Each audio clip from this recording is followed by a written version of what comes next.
Conversa de bastidor com Bela Megali.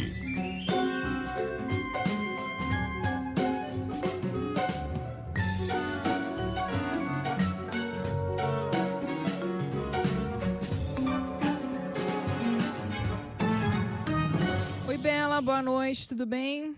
Boa noite, Débora. Boa noite, Carol. Boa noite, ouvintes. Oi, Bela.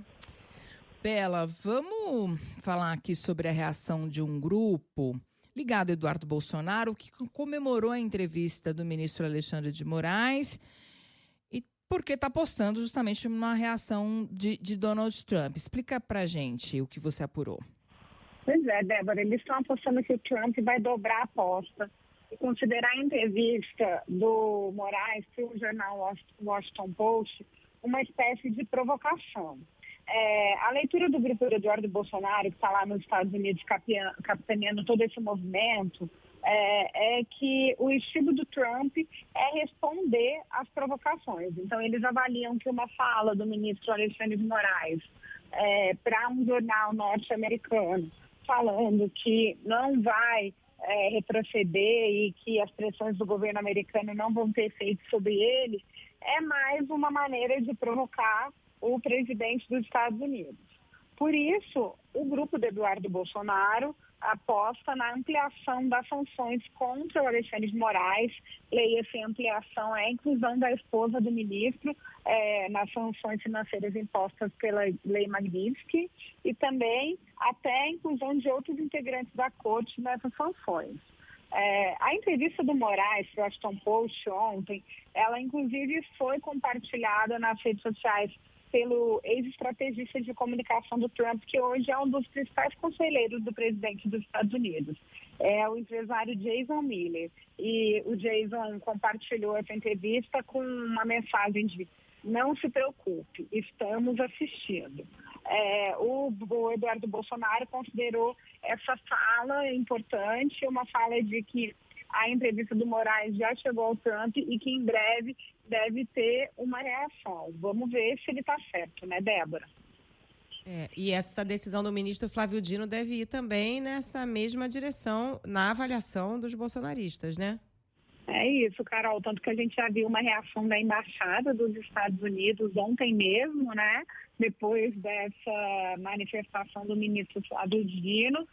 Agora existe ali a leitura dos bancos de que eles estão numa encurralada, né? Eu falei com alguns ministros do Supremo Tribunal Federal e a leitura que eles fizeram para mim é que os bancos estavam numa posição de certo conforto, digamos assim, porque estavam fazendo ali as interpretações da lei, mas não viam a sua atuação entrar em campo, Carol, entrar em risco. E que com essa decisão do ministro Flávio Dino também tem uma intenção, pelo menos por parte dos integrantes do Supremo Tribunal Federal, que as próprias instituições financeiras também comecem a agir ali nessa frente ali de defesa da soberania nacional. Vamos ver se isso vai funcionar, como alguns ministros imaginam.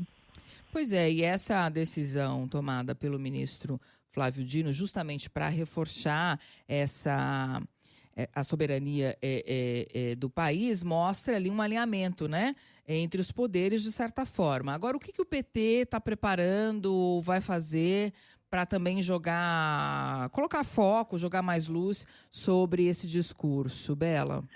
O PT está aproveitando essa crise entre Brasil e Estados Unidos para tentar resgatar a bandeira do patriotismo e da soberania nacional, que eles avaliam que foi cooptada pelos bolsonaristas, Débora. E, para isso, eles vão, inclusive, disputar uma data que tem sido símbolo aí dos bolsonaristas, que é o 7 de setembro. O PT decidiu convocar manifestações em todo o país, em todos os estados, para o dia 7 de setembro, com a bandeira de defesa da soberania nacional, aproveitando esse enfrentamento feito pelo Donald Trump em relação ao Brasil, em meio a tarifaço, imposição de sanções a ministros do Supremo Tribunal Federal. O novo presidente do PT, o Edinho, ele vai debater, inclusive, amanhã com centrais sindicais como a CUT, toda uma mobilização nacional em torno do 7 de setembro. Essa não é a primeira vez que o PT vai fazer esse tipo de movimento. Em 2021 já houve uma convocação nacional, naquela época a bandeira era se posicionar contra o governo do então presidente Jair Bolsonaro, e agora o PT vai fazer uma reedição dessas convocações. Débora, eu perguntei se o Lula vai participar e o que me falaram é que não, que o presidente Lula vai restringir sua participação no 7 de setembro, aquele desfile cívico-militar que tem aqui em Brasília, na esplanada dos ministérios, até porque seria contraditório, já que o Lula e o próprio PT criticavam muito o Jair Bolsonaro quando ele era presidente, participava não só do desfile, mas também de manifestações em Brasília, na Paulista, inclusive fazendo ataques aos outros poderes, como o Supremo Tribunal Federal. E, Bela, esse 7 de setembro vai ser embolado com o julgamento do ex-presidente Jair Bolsonaro, né? Está marcado justamente para o começo de setembro. Pois é, outra bandeira que os petistas estão querendo aproveitar no 7 de setembro, Carol, porque está marcado, né, para começar no início de setembro, dia 2, se não me engano, a primeira sessão marcada pelo presidente da primeira turma, o ministro Cristiano Zanin.